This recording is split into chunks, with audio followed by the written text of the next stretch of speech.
Thank you, Preeti ma'am, for joining this conversation. Really a pleasure to speak to you as always. And you are a source of inspiration and you give us a lot of new ideas. So it's great that you are here and hoping to learn a lot from you and then sharing some of my ideas so that we can see how this global mission 4.7 can be integrated into the Indian education system. And just for everyone, Preeti ma'am is a fantastic teacher and a mentor at Bluebells International School. And she has really been working with the school staff to integrate SDGs, Sustainable Development Goals, into the classroom. So we'll hear from her first on her approach to integrating SDGs, and then we can go over to discussing Mission 4.7's role into the education system and localizing the content that we've created on our educational resource platform. Thank you, ma'am. So over to you for your fantastic work. Thank you, Radhika. I think you have been more than generous. In fact, I would like to thank you for getting me so involved, last year. It's always been a concern, but I was never so organized in my thought process, as I have become after meeting you and your team sometime. I think it was a year ago when we first met. When the COVID was at its peak. So we were thinking about the Sustainable Development Goals and how we can actually avoid many more COVIDs in the future. Yes, you're right. So, my experience as an educator is that I feel, having clubs is not the answer. Having debates is not the answer, isolated debates. And I have always felt that if we want to be successful, reaching out to every child in the school, because every child deserves to be reached out to, it's very important to see, can we make it a part of our syllabus? So what we did was sat down, since we are in India and we follow the central government board, which is known as CBSE. There's a national curriculum framework and most states also follow that. But we took out what was the requirement for CBSE for us to teach in, because we decided to pilot it with class 6, we looked at their requirements. And then we looked at the units, different units and different unit heads, and we thought it wasn't difficult to do it at all. The units were lending themselves naturally to many SDG goals. For example, there's a unit on food, which covers chapters like where do we get food from, why do we have to need, why do we need to eat food, about the food chain. So the element that we needed to bring in was that food and nourishment is required by everyone, and it's a human right. Right. So it automatically lent itself to zero hunger. Because everybody, for an average, any Indian you pick up, you will find that people in their immediate environment, do not get a nourishing meal. When I say immediate environment, it could be a domestic help at home. It could be if they have a personal driver, it could be the driver and his family also, who are not able to afford a nourishing meal. So it wasn't difficult, and I don't think it is difficult for anyone to actually integrate, because even when we talk about nourishment, I think too many carbs and fats are not nourishing food. So even in the better fed nations of the world, everybody is not getting a nourishing meal. So but we were able to, when you are saying unit and you can link it, my question to you is that the textbooks will not have anything on SDGs. Textbooks are taking food as the food chain and food cycle. Right. So then how do you bring in the SDG content when you look at matching with the units? I understand that all these topics are interlinked, but when it comes to text, I think that's a very good question, Radhika, that you've raised. See, when we do lesson planning, whether we follow the UBD or the old fashioned, the first thing is what are the objectives of teaching this lesson, right? What are the larger objectives? What do I want the child to remember for life, you know, about these objects? And then once you can identify, because if I was teaching the unit on food, I think the larger objective would be that food is a scarcity, you know, not everyone gets a full meal. Then what is a full meal? You know, where do we get that food from? So the sequence will follow automatically. So you're saying that the SDGs become a part of the sequence just because you're taking that broader context into mind. Exactly. Let's not, restrict. Again, the curriculum framework or your syllabus will give you narrow outcomes. But we all understand as educators that that is not sufficient anymore. You know, now up till class 8, for example, the CBSE board does not require us to follow any kind of a strict, format. We can do it the way we want to. So who is stopping us, from getting children to do surveys to find out what kind of food did the bus driver have in the morning, what kind of a meal have other children in the class had before coming to school, and then talking about it. And then the teacher in the class is the one who will facilitate it and take it to a point when we start talking about why doesn't everyone get a similar meal to eat? What is involved in it? Of course, taste, personal choices are there. But apart from there, are there any other reasons why my bus driver's son didn't get a glass of milk like I did in the morning? So, okay, so we get the point that SDGs are helpful as framing different sections. But when we say, okay, teachers need to be trained, teacher training needs to be done, and then, it's like a big mapping exercise that needs to be done. So I don't know if you have a sense of maybe this PowerPoint on how you followed the process. What were the processes that you followed in the school to make this as an integral part of the school curriculum? Yeah. So I think the first thing is to take the school through the goals of, the subparts of SDG 4. That is very important. Because right now, again, in India, when we are looking at the new education policy, when you look at this, you understand that, the new education policy is stemming out of this in many ways. So all of us are wondering that how do we get hooked onto the national education policy? It's a requirement. Yes, it's a requirement. And the requirement is not very different from the requirement of SDG 4. If you look at it, skills for decent work, skills for vocational education has become so important in India now. Early childhood and primary education. Foundational years, a lot of focus is being given for education. So each one of them, you can actually match it with the NEP. So this is one big point where people understand, right? Then I would go on to, of course, the definition and all.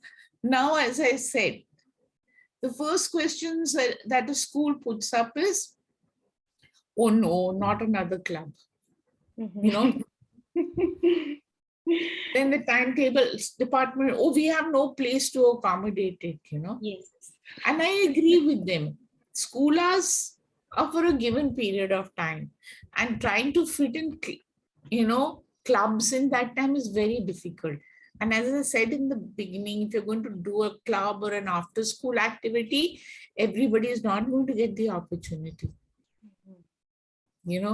In India, we don't have the neighborhood school concept. Children travel long distances to come to school.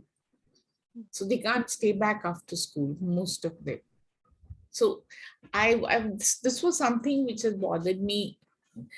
Next is, how will we complete the syllabus? We already have you don't have to, I mean, this is part of the syllabus. Make it a part of the syllabus.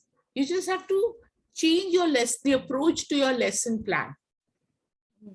You get my point? If you change the approach to your lesson plan, relook at the learning outcomes that you want, right? Children will be able to refuse buying, say, hand-dyed cotton fabric. Fine.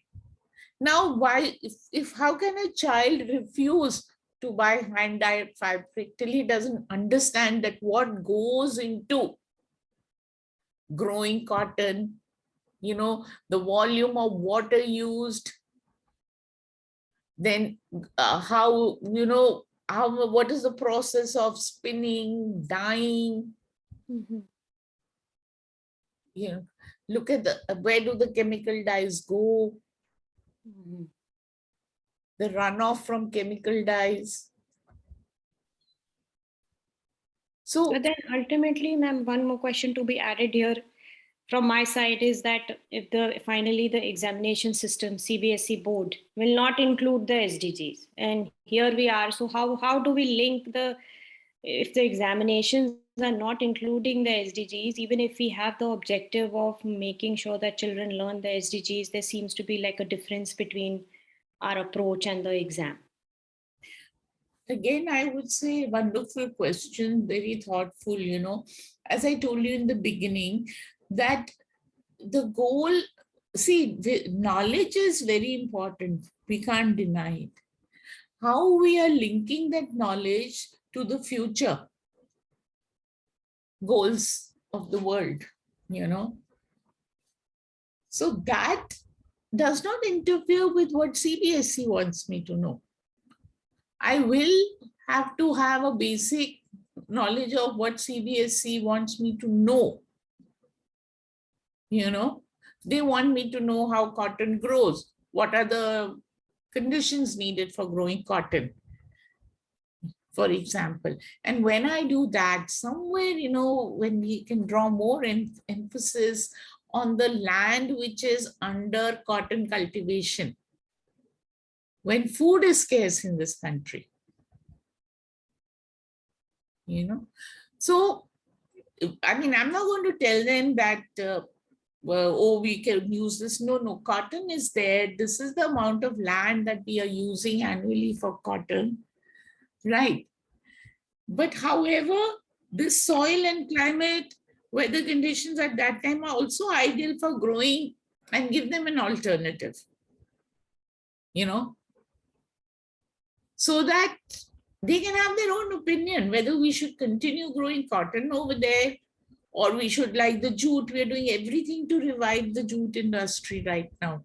But the volume of water that is used in the production of jute, it doesn't justify. I know it's a cottage industry, people will lose jobs and all, but the very same people can be skilled to do other jobs. So then how do you match the units with the SDGs, ma'am, after, looking at these questions and seeing, okay, it will be an extracurricular activity? So like I said, the first thing I did was I looked at the different units. As you can see over here, like as per the NCERT book, which is very commonly used, there are 7 units that children do in one academic year in class 6. Now, if you see, the lessons are not necessarily organized in the textbook in the order that I have done in the 3rd column, So they can do getting to know plants in the beginning, and garbage in, garbage out at the end, and somewhere in the middle, they will come up with where does food come from or something. So they do one, then they jump to something on physics, then they jump to, because it is an environmental science book. So the first thing that I did was to sit with the teachers and see that which are the chapters which I can put under unit. Under the first unit, that's food, under material and substances, under natural resources or natural phenomena, like light, shadows, and reflections, and see which one lends itself most. And very true, it is mostly, biology aspect of it that we call the agricultural aspect of it, which lends itself more to, human body, human thing, rather than physics and chemistry. So that doesn't really matter that much, because I feel we still got our children to start thinking of the different SDG goals. So what if a chapter, like on motion, measurement, electricity, and fun with magnets? At this age, we couldn't connect this to any SDG goal. So we were okay with it. It didn't really matter that much. So and once you do this, then revisit the lesson plans, look at the larger, broader picture of why we, do these units. What is it that we want them to understand or to remember? And then to remember that the other part of the chapters become, they fall in place themselves. Food, for example, like I said, nutrition and scarcity, wastage. Great. So then automatically, getting to know about plants, where does it come from, what are the we are covering it up. And garbage in, garbage out. What do we do with the waste of food that we are generating? Great. So I wanted to connect this to the lesson plans, but I don't want to disrupt your PowerPoint. Maybe if you want to go over the PowerPoint, ma'am, or should I go over the SDG 4.7 resources? Anything? No, we'll go over as you, I mean, this is the most important thing. Yes. This one and the previous. If, we can imbibe this and accept it, it's a possibility then, according to me. Great. So it looks like we are moving away from just like focusing on SDGs as a side project or as like a activity that sometimes we do, or a club. We have integrated it into the lesson itself, and then there is no really question of we don't have the time to do it, or we don't have to. You are connecting it to the larger goals of education here. Right. And I think that is what SDG 4.7 is talking about in any case. Connecting to the larger goal, because this, education has had different goals at different times in the history of mankind. See, if you actually talk to your parents, people of my generation, we were being trained to be like machines, to do work, Then it was to train us to use machines. Now robots have come in. Education doesn't serve that purpose anymore. We don't want human beings, we don't want typists. Who wants to do this? Used to be a very popular course once upon being, learning how to type. And now your 3-year-old child can send messages without knowing the ABCD. Yes. I'm just giving you one example, Radhika. Children are coming to school with far more information and knowledge than we are ready to accept. It's a waste of time to have a computer class in schools anymore. What will you teach them? They know They need to go beyond that now. Mhm, mhm. Great. So I'll just go over to Yeah, I'll just uh, stop sharing. yes, yes, ma'am.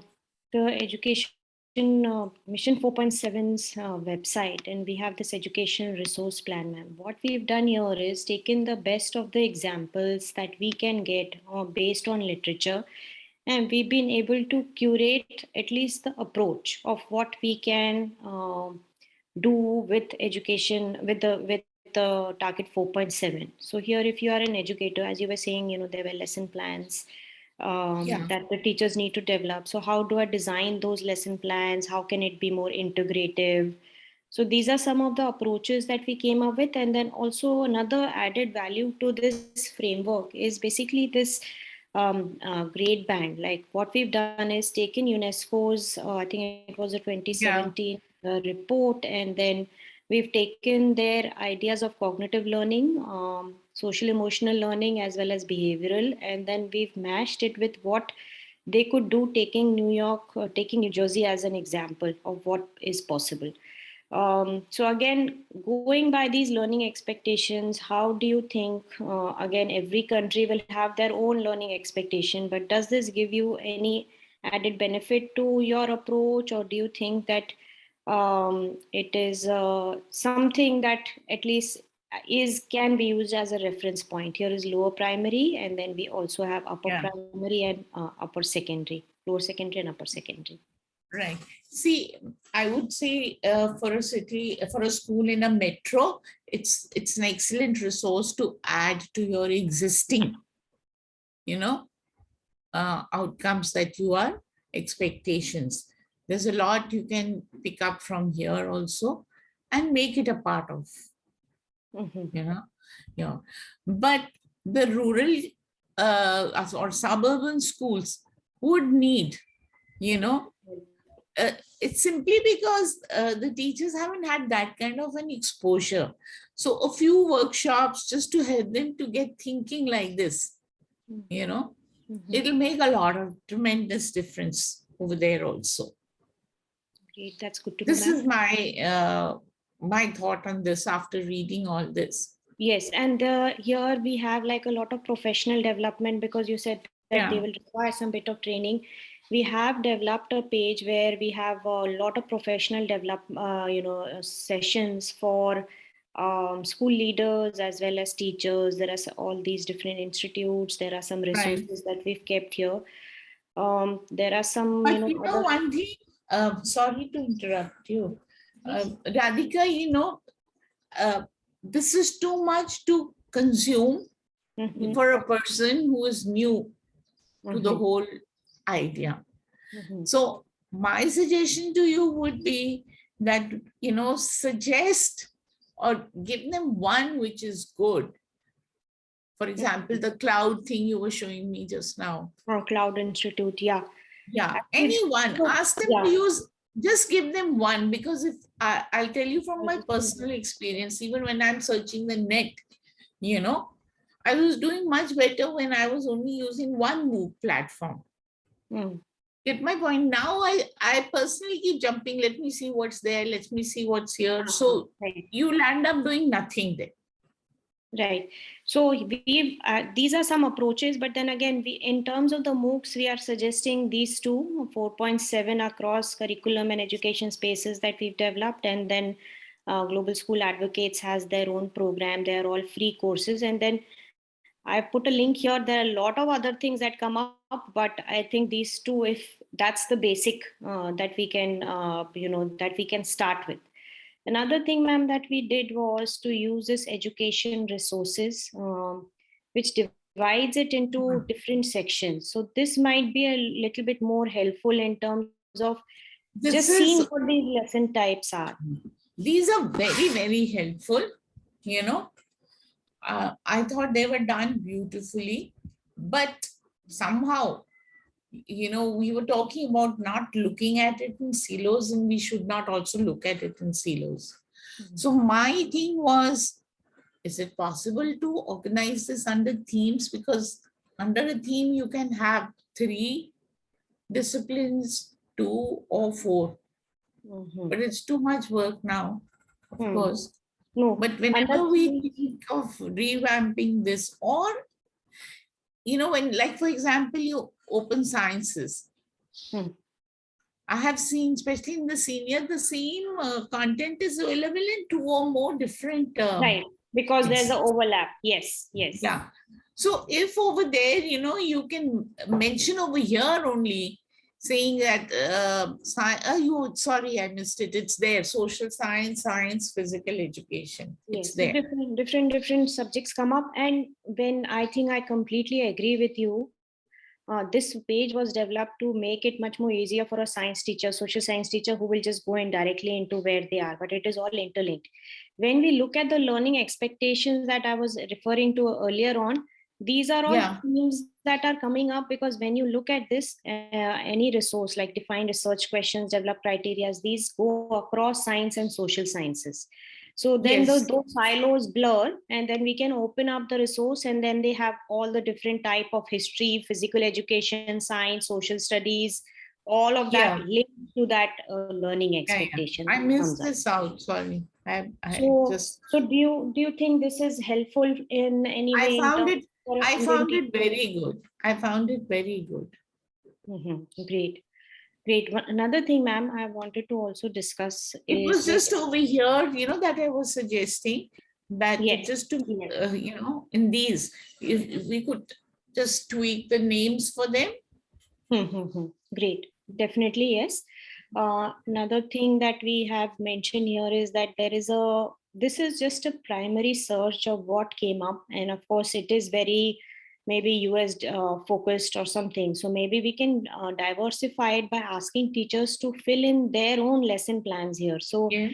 if there is a web form that we've developed, and then teachers can submit their own lesson plans for what they term it as transformative education, which is all SDG 4.7 in their own language, because this is Google Form, so it can be filled out in different languages as well. It can be translated easily. So again, Yeah. it has these guiding principles, it has these case studies if you are looking at a much broader picture in terms of the Yes. country Yes. profiles. And the um, visuals are very nice also. Great. Visuals are in the lower classes. That's where I went through it in detail. I thought the visuals were very child friendly also.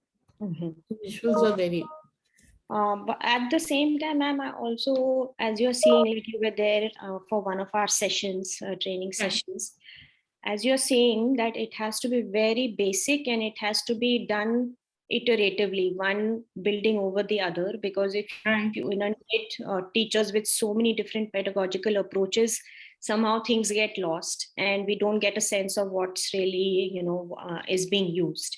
So we right. were thinking of creating these, small groups or maybe countrywide groups of teachers who can take up That's a these. that's a very good idea, to have countrywide, and for a country like India, even to have it statewide over there. Right, because of the You know, language and. with the language and cultural barrier also. Mhm. Mhm. You get my point. A North Indian school is going to be very different from a South school in South India.